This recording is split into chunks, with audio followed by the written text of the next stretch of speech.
بەناوی خوای گەورە و میرەبان خۆشەویستان و ئازیزان سڵاوی خوای گەورەتان لێبێت. من ئیبراهیم زیادم پێ خۆشحاڵم جارێکی دیکەش لە پرۆگرامی مایکی پێیان بە خزمەتیەوەی عزیز و خۆشەوی شاد دەبمەوە.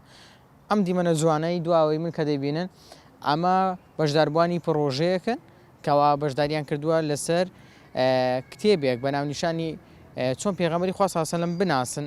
لەم کتێبە تیشی خراوەتە سەر ژیان و کەسایەتی پێغەمبەری خوا صلی الله علیه و سلم. جا من ئەمڕۆ دەچمە لای بەشداربوان و لیان ئەپرسم ئەم کتێبە سوودی چی بوو بۆ ئێوە و ئەوان ڕۆژانە چۆن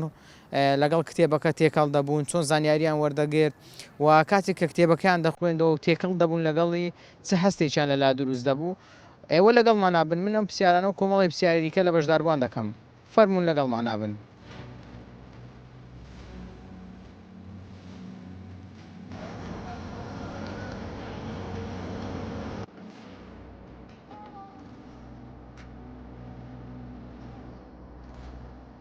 بابزانم ئەم پرۆژێت بەلاوە چۆنە؟ پرۆژەشی زۆر باشە، زۆر سەرکەوتووە. میوادارم ئەو پرۆژانە بەردەوام بی، هەم ژیان نامی پێغەمبەری سەڵاسون شارەزا دەبی. چۆن دەتخوێن یان شێوازەکەت چۆن بوو، چۆن ئیسفادە لێ کرد؟ وەڵڵاهی ڕۆژانە تۆزێکم لێ دەخینت لەبەوەی ئیش و ئەو شتانە لەبەوانە زۆرم پێم نەدەکرا، بەس ڕۆژانە هەندێکم دەخین چەمپەڕەکەم لێ دەخین. الحەمدوللا زۆر ئاسان زۆر خۆش و ژیانەمی پێغەمبەرە زۆر خۆشە. داوا دەکەم ئینشاڵڵا پرۆژەیە بەردەوام بی. سلام عەلەیکوم، ئەحواڵتان باشن، سەحەتان تەندروستیتان ساق سەلامەت ئینشاڵڵا. سپاس بۆ خوا، یاخۆ باش بن. لە فەزلی ئەڵڵا. ئەوەشە کورتە؟ بەڵێ ئەوەش کاکەم و بینە. چۆن بوو بەیەکەوە بڕیارتان بەشداری بکەن لەم پێشبڕکێ بەشدار بن؟ وەڵی قەدەرەن لە ڕێی تەلیگرامەوە بەژاریمان کرد، ناومان نووسی و بۆ ئەم ڕۆژە خۆمان ئامادە کرد. ئەو نازدارە هەرچیکی بۆ دڵت فەر بوو لێم نەخۆشەویستیە هیچ ناوترێ بەرامبەر ئەو پیاوەی کە ناوێنانیە بێ هەموو شتێک ڕاوەسێت. یعنی ئێمە ژین و دینمان ئەو پیاوەیە کە ناوی محەممەد صلی الله عليه وسلم، کە ئێمە ئێسا هەین لەسەر ئەو ڕێبازین کە ڕێبازێکی ترمان نەگرتووە. بێگومان ئەم ژیانێکە هەمانە لە سای لەسەری ئەو پیاوە بەڕێزەوەیە کە ناوی محەممەد صلی الله عليه وسلم. وێ پێویستە لەسەر تاکمان لە مناڵەوە هەتا گەورە تا بەتەمەن لە ژیان نامی ئەوش خۆمان شارەزا بکەین. ماڵ و مناڵمان وەکو بارانی ڕەحمەت بارێ بەسەریە ئەو ژیان نامانە، بۆی ئێمە تێر ئاو ببین لە ڕەحمەتی ئەو پیاوە بەڕێزە. حەقی خۆشەویستی پێغەمبەری خوا صلی الله علیه وسلم حەقمان داوە پێویست؟ بەڕاستی بڵێم حەقدان نەوەڵڵا حەقمان نەداوە. ئەو حەقدانە ئەو حەقەیە کە ڕێبازەکەی بگریتە بەر بە حەق، کە فەرمودەکانی کە سونەتەکانی جێبەجێ بکەین، کە بەگوێی بکەین، کە بەداخەوە پشتگی بەداخەوە پشتمان لێ کردووە، بەداخەوە ئیمالین، بەداخەوە کەم تەرخەمین، خەمساردین لە ئاستی ئەوە کە بتوانین مناڵەکانمان فێری هەموو شتێکە بن، بەڵام فێری ژیان نامی پێغەمبەر سەڵەم نابن. فێری هەموو دەرسێکە بن، بەڵام فێری ئەوە نابن کە پێغەمبەری خوا ناوی چییە، باوکی ناوی چیەوە، لە کوێ بوو، لە چی سەرچاوی گرتووە، بۆچی هاتوتە خوارەوە، بۆچی ئێمە ئەبی ئەو ڕێبازە هەڵبژێرین ڕێبازێکی تر وەلا بنین. پێم بڵێ زۆر بەڕاشکاوی کاتێک کە ئاواژیانی پێغەمبەری خوا صلی الله علیه وسلم دەخیندەوە تێکەڵ دەبووی لەگەڵ وشەکان، ئەو کاتەی کەوا دەچوو ناو قوڵایی بابەتەکان چ هەستێک لەلا دروست دەبوو؟ هەستەکە بڕواتە بێ یانی تۆ کە ئەو ژیان نامە ئەخوێنیتەوە ئەڕوویتە ئەو سەردەمەوە کە ئەو پایە بەرزە ژیاوە و بەو هەموو ناڕەحەتی و ئازار و مەینەتیەوە ئەو پەیامی گەیاندووە. یعنی تەسەوەر ناکەی کە چەند ناڕەحەت بووە، چەند بێتاقەت بوو. ئەمە وشەکانە چەند خۆشە ڕۆژ لە ڕۆژان لە خزمەت یابی کۆبیتەوە قسەت بۆ بکات. یعنی ئەوە چه ئەستێکە کە مرۆڤ بگا بە دیداری خۆشەویستەکەی کە ئەمە من لە ناخێکەوە کە لە عەبدێکی بچووکی زەلیلەوە تا مزرۆی دیداری نازدارێکی کات کە ئەویش پێغەمبەر صلی الله علیه وسلم. صلی الله علیه وسلم. یەک لە خەڵاتەکانی ئەم پرۆژەیە گەشتێکی عومرەیە. ئەگەر بۆ جەنابەت دەرچوو گەیشتە لای پێغەمبەری خوا صلی الله علیه وسلم دەتوێت چی پێ بڵێ؟ تەنها سەلامی لێکم، هیوادارم تەنها ئەو دوعایم هەیە بە خزمەتی بگەم لەسەر حەوزی کەوسەر ژێری پێی ماچ بکەم، تەنها و ئاواتەمە هیچی تر نییە لە ژیانمە ئاواتێکم هەبێ گەمە قیامەت بۆ لای حەوزی کەوسەر بگەم بە ژێر پێی پێغەمبەر صلی الله علیه وسلم ماچ بکەم بە دیداری شاد بووم کە حەز کە لەم دنیا مەحروم بین و مێدەوارم ئینشاءالله لەو دنیا مەحروم نابین و بە دیداری شاد دەبین پشتیوان بە ئەڵڵا ناوی چ چییە؟ مبین کاک موبین گیان پرسیارەکان چۆنە؟ وڵا ئاسانە ئاسانە؟ کتێبەکە باش و ئیسفادە لێ کرد؟ ئا ڕۆژانە دەتخوێندەوە؟ وڵا کتێبەکە لای ئێمە نەبوو چێ دەوانەکانی پێدەگوتی دەرسەکان ئەم پرۆژەی بۆ باز دەکردی؟ وڵا بەس باوکت دایکت خوشکت کامیان هاوکارت بوو؟ بابت؟ وڵا مادنە من ئوستاز ئەحواڵتان باشن ساغ و سەلامەتن سەلامەت بێ با بزانم وەکو بەشدار بوویە چ هەستێکت لەلا دروست بووە کە بەشداری لەم جۆرە پێشبڕکێدا دەکەی والله زۆر خۆشحاڵین کە ئەوڕۆکە بەشدار بووینە لێرەدا لەم تاقیکردنەوەیە کە تاقیکردنەوەش لەسەر پێغەمبەری نازدارمان صلی الله عليه وسلم گیانمان بە قوربان بی هاتووینە لێرە پرسیارەکان وەڵامەدەینەوە چی فێر بووی لەم کتێبە هیچ زانیاریشی تێدا بوو کە تۆ نەیزانی ناوەڵە لە خۆی بەسیاری زۆر زۆر ئاسان و ئەوێ ئارەوەڵە زۆر زۆر ئیسفادەشت لێ کردی لە خۆی بەسیادی بی هەرێوەڵا هیوادارین هەموو خەڵکەکە یعنی ئێستا تۆ دەڵێ هەموو خەڵک بەشدار بی ینی گرینگە هەموو خەڵک بمشتانە بزانێ طبعا هو خاصة ئەو سەفەرە ژیانی پێغەمبەریە خۆشەویستمان دەبێ هەموو خەڵک کە مسلمانی دەوێ بزانین ژیانی پێغەمبەرمان بووە بوو نەبووە لەگەڵ چێ بەشداریت کردیە؟ هەر لێرم بەشداری کرد مەبەستم وایە تەنها خۆت هاتیان خێزانت کچت خۆم و خێزان و دوو منداڵیشم هاتی تۆ زیاتر سەحید کردیان خێزانت وەڵا هەردووکمان پێکەوە ئەرێوەڵ وەڵا ینی پێشبڕکێتان هەیە لە نێوان ئەو تۆ بڵێ 100 دێنم یان ئەو بڵێ 100 دێنم لە خوای بە زیادی هەر خۆش يعني معلوماتەکە وەرەگرنی ئەو هەمووی هەیە کە شارەزای ژیان نامەی پێغەمبەری خوا بێ سەڵاو مای بەرەکەت بۆ ژیانتان دەستان خۆش بیبرام زۆر سپاس چۆن دڵام داوە الحمد زۆر باش زۆر باش زۆر باش الحمد لله الحەمدولله کو متمانەت بەخۆتە زۆر باش والله ماوەی باشە خۆمەوەی حاضر کردیا چەند دەبێ بخۆی من مانک تقریبا ئەم هە بە جێ ڕاگرتن و بە خوێندنەوەی کتێبەکەش لەگەڵی خەریک بوو زۆر باشە ئیسفادەی چ بوو لەوە تو والله طبعا پێشترە من سیرەی پێغەمبەر خوێندیتەوە ئەوەش مڕاجعاتی زۆر باش بوو لەبم دەستی ئەو جەماعەتی خۆش بیکە هەڵسان بە ڕێخستنیان پێشبڕکێ ڕۆژانە دەتخوێن جێت دەگیر چۆن بوو ینی خوێن من بە حکمیەوەی مندوو بم ڕێشم زاری وا بوو دوور بوو لەو ڕۆژانە لە کاتی گەیشتن بە شوێنی مەبەست جێم لێ ڕادەگرت و شەوانە ژەماڵەوە خەرچ خوێنەوەی کتێبەکە بوو ینی ڕێگاکە باش لە هەولێرە دەسمە کوێ و تەختەقی باش بووە تقریبا 3 حەڵقەم جێ لە ڕادەگرت ئێوە باشە بەڵێ ئەرێوەڵە الحەمدولله چ هەستەکەت بۆ دروست دەبوو کاتێک بە تەواتی تێکەر دەبووی لەگەر ژیانی پێغەمبەر صلی الله علیه وسلم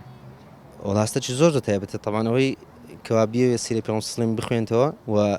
تێبگاتن ئەم جاری وا بوو حاڵەتێک بابەتێک بوو دووبارەی دەکردەوە چکە زۆر قوڵ دەبوو لە ناوی چێژەشتی زیاتر نێ دەبینی بەڵێ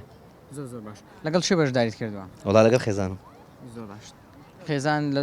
لە تۆ باشتر دێنیان تۆ لە باشتر ئەو زیاتر ئەوەی کردێ خوێندیتی ئەو زیاتر دەستی پێکردێ بەڵێ ینی منافەسە هەیە لە بینتان ئینشاءالله زەهاتن جەماعەت دەکاری خۆمانن گوتن دوو عمرەمان لە بەڕادام دەنێژ گوتی بەخۆی یەکە باشکەم خێفوازێک ئەوە نیە زۆر حەز لێ بچین وەڵامە لەگەڵ برایانە ڕەمەزان لێن دربن الحەمدولله جارێک چوون بەڵێ تامزرش شاڵەگە جارشکە بەخسمان بی خۆی پەروەردگار بەخسمەتیان ئەو قسەی کە لە ناو دڵتان دەتێ لە لای پێغەمبەری خوا صلی الله علیه وسلم باسیکەی چییە؟ ئەو قسە لە ناو دڵم لای پێغەمبەری خوا صلی الله علیه وسلم باسیکەم حاڵەتش تایبەتە و قسەش زۆرە یەکەم زاری دەبیت بەڕاستی دوعای بکەین کە خۆی پەروەردگار بەخسمەت وانی بکاتن ئەگەر بە دیداری بگێ قسە ئەو کاتی لەوانەیە بکرێتە بەڵام ئێستاکە دەبی بەس دوعای بکەی خۆی پەروەردگار بگەینتەوەی مەبەستم ئێستا کە دەچێت لای قەبرەکەی پێغەمبەری خوا صلی الله علیه وسلم ڕەنگە هەموو قسە چشت بۆ نییە ڕەنگە دڵت پڕ بێ وەڵای هەر سەڵاوەتدانە من بە باشترین زیکری دەزانم کە هەم لە خزمەتی و هەمیش لە شار وڵاتی خۆمان هەتا پێمان بکرێت کە لە ڕۆژانی هێنیش بوون و ئەوڕۆ تێداینا باشترین زیکرەوەیکەوە سەڵاوەتدانە سەر پێغەمبەر صلی الله علیه وسلم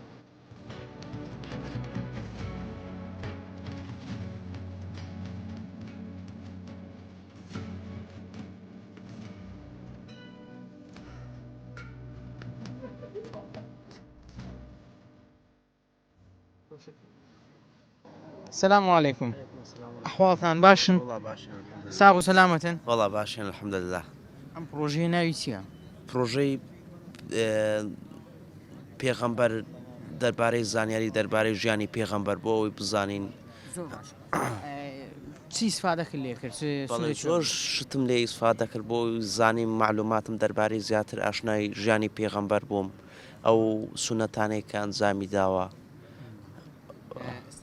بۆ نمونە شتێکم پێ بڵێ کە لەو کتێبە ئیسفادەت کردی. بۆ نمونە کە پێشتر نەمدەزانی کە 3 جار سنگی شەق کراوە سا دەزانم کە 3 جار سنگی شەق کراوە لە چ کاتێکیش. ینی بابسیارێکی ئاسان بکەم. دەزانی چەند منداڵی شێ بوو؟ بەڵێ 3 کوڕ و 4 کچیە بوو. بەڵێ ناوەکانی چ بوون؟ کوڕە گەورەکەی ناوی قاسم بوو، عەبدوڵڵا و ئیبراهیم. ئەم پرۆژانە بۆ گەنجان چۆن دەبینی؟ گرینگە بۆ گەنجان؟ بەڵێ زۆر گرینگە، دەبێتە زیاتر ئاشناکردن بە ئاینی پیرۆزی ئیسلام و ژیانی پێغەمبەر صلی الله عليه وسلم. ماندینە بنە حواڵتان. فکری لەستە کردووە؟ والله هەنێ وڵام هەیە گومانم هەیە لێ ئیتر ئەمێ یەقین بم لێ. زۆر خۆتمانی کردی؟ نه زۆر اعتمادم کردەتە سەر و معلوماتانی کە خۆم هەم بووە. بەڵێ گوتت با بزانم معلوماتم چەندە؟ تقریبا تاقیکردنەوە لەسەر کەسایەتێکی وەکو پێغەمبەری خوا صلی الله علیه وسلم چ هەستێک لەلا دروست دەکات؟ بەردەوام پێویستت بەوە یعنی خۆت ئەپدەیت کەیتەوە لەسەر ژیاننامەی پێغەمبەر عەلەیهی سەڵات وەسەلام بۆ ئەوەی ڕێڕەوی ئەو بگرێ بەر. پێویست ڕێڕەوی ماگرتە بەر؟ بە پێی تاکەکان نازانم تاکەیە لەوانەیە بەشێکی ژیانی وەک ئەو بێ. خۆشەویستی خۆمان چۆن بۆ پێغەمبەری خوا صلی الله علیه وسلم دەرببڕین؟ بە جێبەجێکردنی سونەتەکانی ئەو خۆشەویستیە بۆ پێغەمبەر عەلەیهی سەڵات وەسەلام. کاتێک کەوا با بڵێم بە تەواوەتی تێکەڵ بووی لەگەڵ ژیانی پێغەمبەری خوا صلی الله علیه وسلم لە هیچ شوێنێک بۆ پێغەمبەری خوا صلی الله علیه وسلم گریاوی؟ لێرە ناکرێ شتانە باز ناکرێ. گریاوی؟ نازانم ناڵێ باز ناکرێ لێرە باز ناکرێ ئەوە تایبەتە. ئەی هیچ کاتێک پێکەنیوی لە هەندێک شوێن؟ ئەکرێت لەوانەیە مەسەلەن بەسەرهاتێکی پێغەمبەر عەلەیهی سەڵات وەسەلام پێت سەیرە بێ و زەردەخانەیە بێگومان لەوانەیە. ئەم پرۆژە بۆ گەنجان بۆ منداڵان بۆ خانوان چۆن دەبینی؟ شتێکی زۆر چاکە دەستیان خۆش بێ خوازای خێریان داتەوە. تەبێ من خێزانم و دوو کچم بەشدارنە لێرە بەسای ئەوانە منش هاتم. دڵخۆشن بێ. الحەمدوللیلە. پێم بڵێ چه هەستێکت هەیە کە ئەمڕۆ لەم تاقیکردنەوە بەشداری؟ الحەمدوللیلە هەستێکی زۆر خۆشمەیە لەبەرەوەی پێویستە هەموو ئینسانێکی ئیماندار موسڵمان یعنی ژیان نامەی پێغەمبەرمان صلی الله علیه وسلم ئەگەر بۆ یەک جاریش بی پێداچنەوەکی کامل بکات چونکە لەبەرەوەی ژیانی ئینسانەکان لەوەدایە شوێنکەوتی پێغەمبەرەکەی بن صلی الله علیه وسلم. ئەم پرۆژە گرینگە بۆ گەنجان؟ الحەمدوللیلە زۆر گرینگە و پێویستە زۆر یعنی زەخت بکرێتە سەری و دووبارەش بیتەوە چەندین جار بەوەی خەڵک زیاتر ئاشنا بێ. یەک دووشتم پێ بڵێ کە نەتدەزانی و لەو کتێبە فێر بووی؟ الحەمدوللیلە یەک لەوانە ئەوە بوو شەڕەکان زۆر مەسەن دقیق نەبوون لەسەر بابەتەکانی الحەمدوللیلە شارەزایەکی باشم لێ پیا کرد و لەگەر ژیان نامی مەسەلەن چۆن تەعاملی کردێ لەگەر دەوروبەری. زۆر قوڵ دەبیەوە لە بابەتەکان زۆر تێکردەبووی؟ الحەمدوللیلە تا ڕادێک زۆر باش بووم. لە هیچ شوێنێکە بۆ پێغەمبەری خوا صلی الله علیه وسلم گریاوی؟ لەو کتێبەیدا نا بەڵام لە شوێنەکانیە کتابەکانیە الحەمدوللیلە. با بڵێم گرینگ لە لای تۆ بەشداریکردنە یاخود ئەوەی کە گرینگە دەرچوونی دیارەکانە بۆت؟ نانا گرینگ بەشداری بوونەکەیە چۆ گرینگ بەشداری بوونەکەی وا لێ دەکا یەکەم جار ژیانت بگۆڕی پاشان دەوروبەرەکەت پاشان نەوەکی باشتر بەرهەم بینی. با بزانم پرۆژەکە چۆنە بەلاتەوە؟ وڵای پرۆژەکی زۆر بێدەنگ و ئینسانی زۆر ڕێک پێکرد دەنجەکان کچەکان ئینسانی وەکوی هەر بژاردراینە ڕاستی. کتێبەکە چۆن بوو کە دەتخوێندەوە چی لێوە فێر بووی؟ وڵی ئەوە ئەوەی لە ژیانی ڕۆژانەمە کە لە سەردەمی پێغەمبەری هەبووە زۆر جار خۆزگەم دەخواست لەو سەردەمای بژیا بەمە لەگەر وامان زۆر جاریش گریانم داات کە ئەو پێغەمبەرە نازدارە ئەوەن دەماندی بووە بەو زەحمەتی ئەو ژیانی پێگەیاندە لۆ ئەوەی ئەمە بە ئاسانی بژین بەس خۆزگە لەو سەردەمی بژیا بەم ئەم کاتی ینی پێم بڵێ ئەو کاتی دەگریایی لە چ کاتێک بوو ینی خۆزگەت بەچی دەخواست کە ئازاریان دەدا کە ئەو پەیامە ڕاستی دەینی کەچی ئازاریش دێ ئەو معجززانێک کە بەرە چاوی خۆشیان دەیاندیت باوەڕیان پێ نەدەهینە یعنی بۆی گریانم زۆر داات ئەگەر ئێستا بچێ لای پێغەمبەری خوا صلی الله علیه و سلم لەسەر قەبرەکەی وی لە لای گۆڕەکەی وی دەتەوێت چی بڵێ بەس دەگریم بەس شەفاعەتی خۆی ئەمەش بەگەر بدە ئەوانەی لێرەنە ئیشاڵە لەو ئیمتحانە بەشداریەکە ناوی ژیانی دەخینتەوە شەفاعەتمان لۆ بکە ئیشاڵە هەر ئەوی داوالی دەکەم لەسەر ئاوزی کەوسەر ئاوی بەدەستی وی بخۆینەوە باشە ینی پێغەمبەری خوا صلی الله علیه و سلم لە بۆ میلەت لە بۆ ئومەتەکەی خۆی ماندی بووە ئازاریان داوە تۆژە بۆ ئازارەکەیوی لەبەروی ئازار درا بۆی ئەوەندە دەگیری بەڵێ دەنم ئەوە ڕاستەکەی یعنی ئەوهای لەبەر چاویان کە هەموو شتەکان ڕۆنیش بوو ئەو ئازاریشیان دەدا ئیڵا ئەوانە دەبینەوە عچتکە بن غێر بەشەر بن چەند گرینگە ئێمە دەست بە ڕێبازەکەوی وەربگرین چەند گرینگە ئێمە لەسەر ڕێبازەکەوی بین لەسەر سونەتی پێغەمبەری خوا بین صلی الله علیه و سلم وڵی ئێستا پێم حیفە ئەو پێغەمبەر نازارە ئەو کتابانە هەیە ئەو پرۆژانەیە ئەو گەنجانە بە چ مەشغوڵن ئێستا قووەی خێر و شەڕ بەرامبەرە بەڕاستی بەس ئیشاڵەش خێرەکە زیاترە ئیشاڵە سەرکەوتن هەر لۆ ئیسلامە ئیشاڵ خانمێک پێم بڵێ ئەم پرۆژە گرینگە بۆ خانمان زۆر زۆریش ئەدی نیوەی ژیانی ئافرەتی ئێستا کە بەڵێ بەرەو هەردێر دەچن ئەگەر بێت و لەگەر ئەو پرۆژانە بن زۆر ڕێگای ڕاستی خۆیان دەدۆزنەوە بەڕاستی لە گومڕایدانە ڕێ ڕاستمان بزر کردێ بەڕاستی نارم وەکو گوتم قووەی خێر و شەڕ هەیە ئێستا شەڕەکە زیاتر یعنی مسایترە لەسەر ئافرەتان زیاتر ئافرەت بەو شتەی مەشغوڵە ئیشاڵە لەگەر ئەو پرۆژانە ئەنگۆ وەکو برێ ئەمە ڕێ ڕۆناچی لۆمە دەکەنەوە کە بەرەو ئەو ڕۆناچی بین بەڕاستی لە گۆمڕایی و لە تاریکی نە ئیشاڵە ئەمن یەک بەخۆم دەوامم هەیە زۆریش لە زۆر پەیجەکانیش بەشداری دەکەم ئاز دەکەم هەموو ئافرەتان ڕوو لەو شتەی بکەن کاتەکانی خۆمان دابشکەین بەشتی بێکەڵک و بێسوود نەڕواتن الحەمدولillah پرسیارەکان زۆر ئاسان بوو زۆریش خۆش بوو هەر زوو تەواو کرد بەس ئەسلیان وەرنەگرگوتیان هەتە وەختێک دەڕواتن بەسەردا ئەجەوەر بگرن ینی دڵنیابی لە وڵامەکانت الحەمدولillah ئینشاءالله 100% هەموم ڕاستە الحەمدولillah چەندەم جارە کتێب دەخوێنەوە لەسەر ژیانی پێغەمبەری خوا صلی الله علیه و سلم بەخوای زۆرم خوێنتەوە ئیدی مەلافاتە سێ بەشەکەی الحەمدولillah هەیتم لە مارێ دەخینمەوە ئەوەشیان زۆر شتی باشی تێدا بوو ینی هەندێک زانیاری بەڕاستی نەمدەزانی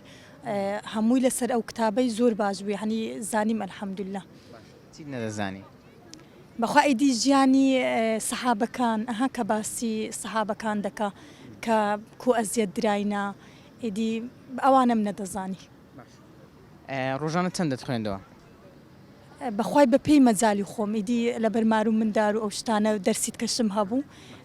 یعنی هەرچەند لە توانام بوو ئەمن هەمووشم بە وەرەقە گرنگەکانم دەنووسیەوە لەوەی لە بیر نەکەم الحەمدولillah یعنی هاتە دوونێش هە لە دیار بووم هاتە بە تەواوی تەواوم کرد لەماڵەوە چێ پاڵپشتت بوو چی یارمەتی دەدای بەخوا هەر بەخۆم بەس یعنی کە برێ ئیش ومار و ئەوانم زیاتر یعنی برێ ئیشەکانی بەسیتەکان لە بۆ مندارەکانم بەجێ دەهێشت ئیدی ئەو کاندیم دەمگۆ من دەرسم هەیە وەچی مەکتەبێ دەمگو دەرسم هەیە ئەوڕۆ دەرسەکانی خۆم دەخینم زۆر دڵخۆشبووی کاتێک لەگەڵ کتێبەکە تێگەڵ دەبووی ئەرێ وەڵا الحەمدولillah ڕێک دەرێ لە ناو وەزعەکەیدا یعنی تێکەر دەبی لەگەر ژیانی پێغەمبەر صلی الله علیه و سلم باشە ئەم پرسیارم لە زۆر لە بەشدار بووان کردیا لە تۆشی دەپرسم لە هیچ کاتێک لە کاتێک کە کتێبەکەت دەخوێندەوە لە هیچ حاڵەتێک گریاوی بۆ پێغەمبەری خوا صلی الله علیه و سلم بەڵێ کاتێک بوو کاتێک کە ئازار درا کاتێک کە باسی ژیانی مردنەکەی دەکەی وەفاتی بەڕاستی زۆر کاریگەرە یعنی نەکە هەر لەسەر ئەو کتابی لە هەر جێیەکی کە دەبینم کە دەبیستم کە جێلی ڕادەگرم یعنی بەڕاستی یعنی خەم و خەفەتەکە بەدرت دادێتن یعنی زۆر پێتێک دەچی ئارێ وڵا زۆر ئەمڕۆ لەگەڵ چێ بەشداریت کردەوە چێمە بەست بوو بۆ نمونە بەتەنها هاتوو یاخود هاوسەرت خوشکت خوشکم لەگەر داما لەگەر کچی ئامۆزای پیاوەکەش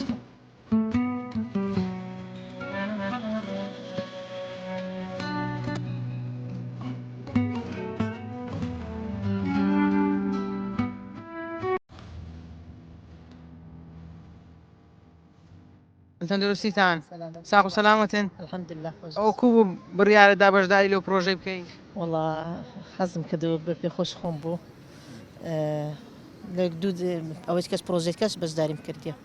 تەمەنی چەندە 50 ساڵ بۆ تۆ زەحمەت نییە ناوەڵە زۆر ئاسانە ئاسانە بەڵێ لەم کتێبە چ شتێکە بوو کە نەتدەزانی لێو فێر بووی والله ئەسلەن ئەمن لەسەر کتابەکەم نەخوێندیە هەر بە خوێندنەوەی ژیان نامەی پێغەمبەر بخوێندیە وەچکە بەس لەسەر ئەو کتابەی نەبخوێندیە ئەو پرۆژەیە چەندە گرینگە خەڵک بەشدار بێ منداڵی خۆی بنێرێت وڵا زۆر گرنگە لە بۆ ئەوەی هەمومان هەموو تاکەی کۆمەلگە دەبێ فێر بێ لە ژیانی پێغەمبەر صلی الله علیه وسلم بزانین چی کردی و چی ڕوویدا و لە ژیانی ماڵ و منداڵەکەیدا ئەرکێکی گرنگە هەمومان فێر بێ ئێستا شتێکم پێ بڵێ کە لەو کتێبەوە فێر بوو یان بە خۆت کە ئێستا وڵامت دایتەوە بڵێ والله ماشاءالله هەموو پرسیارەکان خۆشە یەک لەوانە کە دەرە یەکەم شەهیدی ئافرەت چێ بوو ئەوە هەموو لە فلیمەکان دیتیدمان کە سومەی خێزانی یاسر بوو ئەوە زۆر خۆش زۆر ئاسان بوو شتەکان وڵا هەمووی ئەوەی قورئانی پیرۆز لە ماوەی چەند ساڵ بوو لە 23 ساڵیدا بە هەموو دابەزی ئەوانەی زۆر خۆش بوو پرسیارەکە لەگە چی هاتی لەگەر پیاوەکە بێکەوە ئارێ وڵا نمرەی زیاتر دەینیان ئەو وڵای بەتەمای خۆی چاتان زیاترتان خوێندیە وڵا ئەم زیاترم خوێندیە لەوانەیە دەرفەتە زیاتر بووبی نا ئەوە بەتەمانە بوو ئیمتحانەکەی بەشدار بی بەس ئەم گوتم وەرە توش بەشدار بە ئینشاڵڵا دەردەچین سەحەتان تەندروستیتان پرۆژەکە چۆنە واللهی پرۆژەی زۆر خۆشە لە مێژە پەرۆژ بووین لە بۆ ژیاننامەی پێغەمبەر بەڕاستی زۆر کەیفمان هات استفادەتان لێ زۆریش هەتا نازانم برم چەندمان استفادەکریا بێغایەت لە مێژە تەمەنای ئەو شتەیەم دەکرد پرسیارەکان قوڕز بوون ئاسان وڵی پرسیارەکان خۆشە لە خوای بەزیاد بێ ئاسانە هەندێکی تێدایە فکرکردنەوە بەس بەعام باشە بە شێوەیەکی گشتێ پێم بڵێ چۆن دەتخوێن بە خوێندنەوەیان جێت دەگەێت چۆن بەخوای دەم خوێن بەس بەڕاستی بە دوو ڕۆژی خوێندێتم مەجالم نەبووم دوو ڕۆژ ماشەڵا بە دوو ڕۆژان ئەوجا ئەوە وڵام بدایتەوە لە خوای بەزیاد بێ ئەلحەمدوللا ئەو دوو ڕۆژە چەندت خوێن بە قورئان بە هەمووی لەوانەیە 15 سەعاتم خوێند بێ بۆ دوو ڕۆژەی بەس یعنی بە تەرکیزەوە بە خۆماندیکردنەوە یعنی شتێک ئەگەر ڕەغبەتت لێبی و حەزت لێبی خۆت فێر دەکەی ئەگە پەرۆشی شتەکەی بی پێم بڵێ یەک دووشتم پێ بڵێ کە نەدەزانی لەو کتێبەوەی فێر بووی واللهی زۆر شتمان نەدەزانانی ژیاننامەی مەسەن خێزانی ژیاننامەی خێزانەکانی ژیاننامەی کچەکانی نەمان دەزانی شارەزاییمان نەبوو بەس بەوەی فێر بووین شتی فێر بووین وەکو خانمێک کە پێشتر نەدەزانی و ئێستا دەیزانی بەگرینج دەزانی خانمایان دیکەش بەشداری بکەن و بزانن وڵی بەگرنگی دەزانم ئومەتی محەممەدی بەشداری بکە شارەزاییان هەبی لەسەر پێغەمبەری خۆیان چکە بەڕاستی ئەمە شارەزاییمان نییە شارەزاییمان نییە بەعام یعنی ئەم قسەکەی دەکەم بەس پێم خۆشە گەورە و کچکە پێغەمبەری خۆی بناسیتن ئەرە وڵی لەگەڵ چێ بەشداریت کردی بە تەنها خۆدیان کچێت وڵی لەگەڵ عائیلەی خۆمان بە زۆری حەفتەش نەفەرین لە خوای بەزیاد بێ منداڵە برایەکانم و خوشکەکانم مامۆستایەکانی گەرم لە خوای بەزیادبی بەشداریمان کردیە مامۆستاشت لەگەڵ بوو مامۆستاشم لە گەرم بەرێ چی ئاگاداری کردیەوە کە پرۆژەشی لەم شێوەیە هەیە بەخوای لە سایتەکان بڵام کراوە کچی براشم ئاگداری کردینەوە ئەو زیاتر گەنج زۆر متعلقە بە خەت و ئەو شتانە پرۆژەکە چۆنە و پرسیارەکان چۆنە بە قورئان بەنسبەت پرۆژەکەی لە خوای بەزیادبی هەروەکو ئەو خوشکە باسی کرد ینی چەند ساڵە تەمەنام دەکرد کە ژیاننامەی پێغەمبەر ینی هاتبوو چەند جارێک بەس کوبری ئەو مەجالە نەبوو ئەمە بەشداری تێدا بکەین بەس کە ئەو جارەی هات ینی بەڕاستی ینی خۆشەویستی پێغەمبەری وای لێکردین کە بەشداری تێدا بکەین صلی الله علیه وسلم بەڕاستی دڵخۆشم زۆریش ینی لە خوای بەزیاد بێ الحەمدوللا ئەو جارە ئەوەندە بە نیازی ینی پێغەمبەر صلی الله علیه وسلم بە نیازی دەرەجەی نەهاتیمە بەڕاستی ناوەڵڵاهی زۆریش خۆشە یەکەی نەهات ناوەڵڵاهی نیازم لە خوای بەزیادبی ینی توانستم هەیە لە بۆ عومرە و هەموو شتێکی الحەمدوللا بەس زیاتر ژیاننامەی پێغەمبەر ینی زۆر شتمان نەدەزانی بەس ئێستا الحەمدوللا لە خوای بەزیادبی ینی شارەزایەکی باشمان وەرگرت ئاخیرانی ئەو ئیمتحانەی ئینشاءالله بەرێ ئەگەر گەنجان ئەگەر خەڵکی بەشداری لەم پرۆژەیەدا بکە بۆچی گرینگە بە قورئان پێویستە لەسەر گچکە گەورە کچ ئافرەت بەتەمەن ینی ژن هەر هەمووی ئینسان خۆشە لەسەر پێغەمبەری خۆی ینی شارەزایەکی تەواوی هەبی بەڕاستی وەکو مەسەنەن قەومەکانیت کە کوبرینەتەوەکانیت کە شانازی بە پێغەمبەری خۆیان دەکەن و شارەزایی پەیدا دەکەن ئەمەی کە موسڵمانیشین لەسەرمانە ینی شارەزایەکی تەواومان هەبی لەسەر ژیاننامەی پێغەمبەری خۆمان وەبی ئینسانی ئاین لە هەر شوێنێک بی بتوانی باز لە ژیانی پێغەمبەری خۆی بکاتن و باس لە ئاینەکەی خۆی بکە و شانازی پێوە بکاتن. مامۆستا بە کورتی لەسەر پرۆژەکەی پێم بڵێ پرۆژەکە چۆنە و چندێک گرینگە بەگشتی گەنجان خانمان بەشداری تێدا بکەن. بەخێربێن سەرچاوم وەبزانام ئەو جارش پرۆژەکە شەوەکو پرۆژەکانی تر یعنی خۆشە بەس ئەو جارە تایبەت بوو لەسەر پێغەمبەر سەڵاو سەلەم ینی بەڕاستی زۆر خۆش بوو چکە باسی ژیانی دەکرد ژیانی کوبوو لەگەر هاوڵەکانی لەگەر خێزانەکانی لەگەر منداڵەکانی ینی بەڕاستی ئەوەی لەسەر پێغەمبەر نەخینتەوە نازانی ینی سفاتەکی هەبووە بەڕاستی سفاتەکی بەرزی هەبووە. سفاتەکانی پێغەمبەری خوا سەلەم تێیدا خوێنتەوە چەندێک دەتەوێت ئەو سیفەتانە لە ژیانی خۆت جێبەجێ بکەی لەسەر ڕێبازی بی وڵا یەک لەوانێت بێ ڕاستگۆبی یعنی بە تایبەتی لە ماڵی لەگەر خێزانمان لەگەر منداڵەکانمان دووەمین بەڕەحم و بەسۆس بەڕاستی پێغەمبەر سەڵاسەم زۆر بەسۆس بووە لەگەر هاوڵەکانی لەگەر خێزانەکانی لەگەر منداڵەکانی لەگەر هەموو موسڵمانەکان زۆر بەڕاست دڵت پڕ بوو هەموو کەسێک بزانم گریانی دێتن ئەوەی نەخینتەوە لە ژیانی پێغەمبەر وەبزانم هیچ نازانی لە دین وەبزانم زۆر بەڕەحم بوو یعنی ئەوەی خیندیتمانەوە زۆر جا باز دەکرێت جێمالێ دەبیتن ئەو هاانیەکەوەی بەخۆت دەخینیەوە کە بەخۆت دەخینیەوە مەسەلەن هەندێک جێ هەیە تەمەشا دەکەی کوو بۆ لەگە خێزانەکانی زۆر یعنی حاتفی بووە هەمووی وەکو یەک دانایە بە تایبێت کە زیاتر بێوژنی عنی ئەوە کردیا مارە کردیا یعنی ئەوە شتێکی زۆر بەرزە لە بۆ پێغەمبەر سەڵاسەم کە موسڵمانەکان زۆربەیان تەماشاویکەن ینی کەوەی دوو ژن دەینیتن تەماشاوی ناکە برێکە بێوژنێکی مارەکەم دەری بە ژنێکی جوانتر مارەکەم لە ئیخۆم جوانتران لە ئیخۆم جائرتر بەڕاستی کە پێغەمبەر سەڵاسەم ئەو سفاتە نازدارەی هەیە تەنها خێزانەکانی کە نێو خێزانی هەبووە هەمویان بێوژن بووە تەنها عایشە نەبێتن ڕەزا و ڕەحمەتی خوای لێبێ ئەو کە کچی پێ ئەبوو بەکر سەدیق بووە ئەو کچ بووە گەنە هەموو خێزانەکانی بێوژن بووە خواستیتی خوێندەواریم نییە خوێندەواریت نییە ناوەڵە ئەدی کۆ بەشداریت کردیە وڵا حەزم لێ لەگە کچەکانم بێم هەر حەزم لێ بدەم گۆلۆم بخینەوە بەرکو ئەمیش بەشداری دەکەم حەزم لێ هەر خوێندەواریم هەر نییە سفر خوێندەواریت هیچ نییە هیچ نییە چەندت پێغەمبەری خوا سەلەم خۆش دەوێت وڵای هەندی هەموو دنیاە زۆر ئەرێ وڵا زۆر خۆش دەوێت بەم هەر هەموو ئەوچی بەشداری کەم بەس هیچ خوێندەواریم نییە باشە کێشە نییە بەڵام ئەوەی کە پێیان گوتی لە مارێ ئێستا هەندێکت بەبیر دێتەوە وڵای ئەوە دەزانی نازانم ئەوەندەی گوتیتم نازانم ڕاست بووە باشە چۆنی وەڵام داوەتەوە وەڵا باش باشە باشە بۆ دڵت پڕ بوو بۆ چاوت پڕ ئاو بوو حەزم لێ بەس خوێندەواریم نییە نەخۆشەویستی پێغەمبەریە ئەرێ وڵا بەس خوێندەواریم هەبووە ئەم ڕۆژە جارێک دەگریم لە خەفەتە گرینگەوێ بەشدارێت کردیا ئینشاڵڵا خوای گەورە پاداشێکی ینی زۆر بەخێر دەداتەوە ڕەنگە پلەی تۆ لە پلەی خوێندەوارێک زۆر بەرزتر بێ حەزم لێ بەشداری بکەم بەس خوێندەواریم نییە ئەرێ وڵا گەلەکم حەز نییە ئینشاڵڵا بە خزمەتی دەگەین حات کردی زۆر ئەرێ وڵا ئەرێ وڵا ئینشاڵڵا ئەرێ وڵا چەند منداڵ لێرە بەشدارە وەڵا دوو کچم ئەوە کچەکە بەستەی خوێندەوە ئەمیش هەستم لێ ڕادەگردنە هیچ کە نازانم گرینگە لە ئەوانەی کە خوێندەواریشیان نیە بەشداری بکەن ئەرێ وڵا ئەرێ وڵای ئەوە بیبەمبی هەم کەس بەشداری بکە بابزانم قەچی عومڕی چیمە ئەرێ وڵا چیمە بەڵایزان و خۆشەویستان ئەوەی بینیتان و بیستان سەرنج و تێڕوانی بەشێک لە بەشداربوانی ئەم پرۆژەیە بوو کەوا تاقیکردنەوەیان لەسەر ئەم کتێبە کردووە ئەم کتێبە بە ناونیشانی گەورەی پێغەمبەران محەممەد صلی الله علیه و سلم بناسا کەم کتێبە لە 130 لاپەڕ پێک دێ